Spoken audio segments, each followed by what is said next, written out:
విద్యార్థులు ఉన్నత లక్ష్యాన్ని ఏర్పరచుకొని చదువుకోవాలని డోర్నకల్ ఎమ్మెల్యే ప్రభుత్వ విప్ డాక్టర్ జాటోతు రామచంద్ర నాయక్ అన్నారు.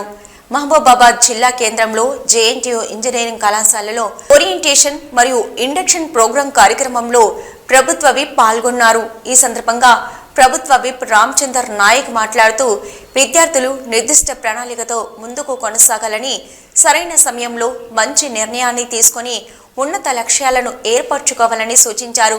డాక్టర్ ఏపీజే అబ్దుల్ కలాం, స్వామి వివేకానంద పుస్తకాలను చదివి ఆదర్శంగా తీసుకొని జ్ఞానాన్ని పెంపొందించుకోవాలని తెలియజేశారు. ఈ కార్యక్రమంలో JNTU principal Balaram Naik, Kuravi SI Satish, she team SI Sunanda, అధ్యాపక బృందం, విద్యార్థులు ఈ సమావేశంలో పాల్గొన్నారు.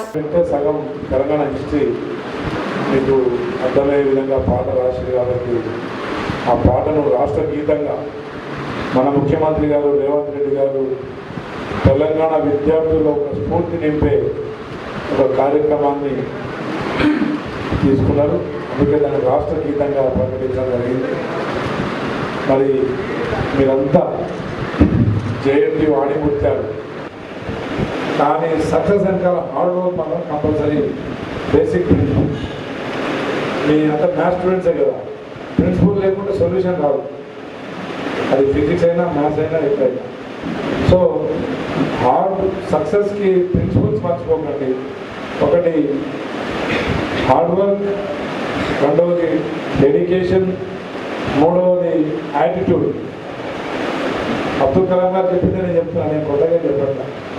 సక్సెస్ అయిన వాళ్ళు ఎవరైనా చెప్పేది ఇవే.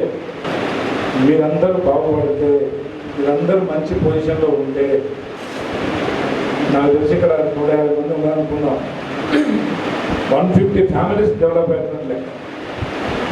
150 ఫ్యామిలీస్, ఒక్కొక్క గ్రామంలో ఒక్కొక్క ఫ్యామిలీ డెవలప్ అయితే, మిమ్మల్ని చూసి ఇంకో ఫ్యామిలీ మోటివేట్ అయితే, మనం ఆ పిల్లడు అనుకుంటున్నట్టు పైకి ఎగరాలంటే కలర్ కాదు, హైట్ కాదు, వెయిట్ కాదు, దగ్గర ఉన్న ఫైనాన్షియల్ బ్యాక్గ్రౌండ్ కాదు, మన పేరెంట్స్కి ఉన్న ఆస్తులు కాదు. మనలో ఆ హీలియం లాంటి ఒక లక్ష్యం ఉండాలి, ఒక టార్గెట్ పెట్టుకోండి.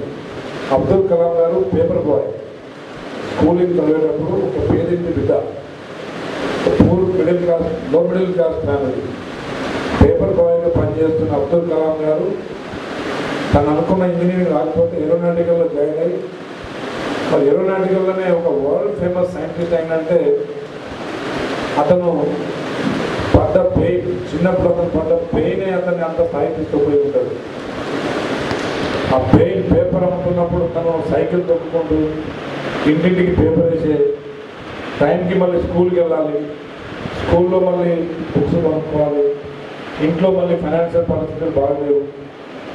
ఇలాంటి అన్ని పెయిన్స్ కట్టుకొని ఒక స్థాయికి రీచ్ అవ్వడానికి ఆ పెయిన్సే కొంత మోటివేషన్ అవుతాయి. సో సక్సెస్కి వెనకాల సమస్యలు ఉండవని కాదు, సక్సెస్ వెనకాల డిఫికల్టీస్ లేవని కాదు. డిఫికల్టీస్ ఉంటాయి, ప్రతి దాంట్లో ఉంటాయి. డిఫికల్టీస్ని, సమస్యల్ని ఓవర్కమ్ చేస్తూ మనకున్న ఇంట్లో పరిస్థితులు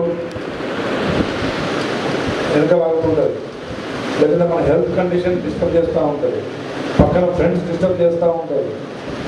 అదే మొత్తం ఈ రోజంతా నువ్వు పుస్తకాల పురుగులు అనేవాళ్ళు, పుస్తకాల పురుగులని ఏమన్నా మన బ్యాక్గ్రౌండ్ మనం మర్చిపోకుండా, మన కెరీర్ని మర్చిపోకుండా, మన టార్గెట్ని మర్చిపోకుండా ఎవరైతే ముందుకు వెళ్తారో వాళ్ళే సక్సెస్.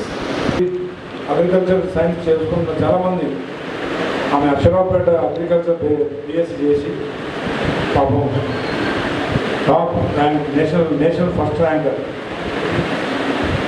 సో పేదింటి బిడ్డ, ఒక పేదింటి నుంచి పుట్టిన బిడ్డ కూడా నేషనల్ టాపర్ అయిందంటే ఆమె మైండ్లో ఉన్న లక్ష్యం, సక్సెస్కి ఉన్న ప్రిన్సిపల్స్ ఫాలో అయి ఉంటుంది తప్ప వేరే ప్రిన్సిపల్స్ లేవు.